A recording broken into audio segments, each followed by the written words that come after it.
doing a live voiceover. Department of Health's Alas 4 Contra Mosquito Program. Magsitayo po tayong lahat para sa pambansang awit ng Pilipinas na susundan ng Bagong Pilipinas Hymn, DOH Hymn at ng Quezon City Hymn. Alright.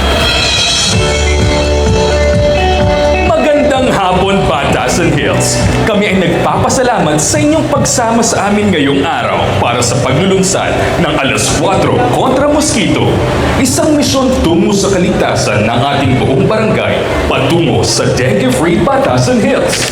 Para opisyal na masimulan ang ating programa, narito para magbigay ng kanyang welcoming message, Quezon City Mayor Joy Belmonte. Marami pong salamat, Dr. Ted Herbosa. At maraming salamat sa lahat ng nakibahagi sa ating 4 p.m. cleanup drive.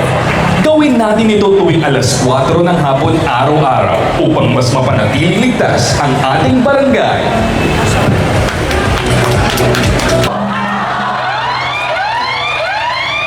It's alas 4 kontra mosquito.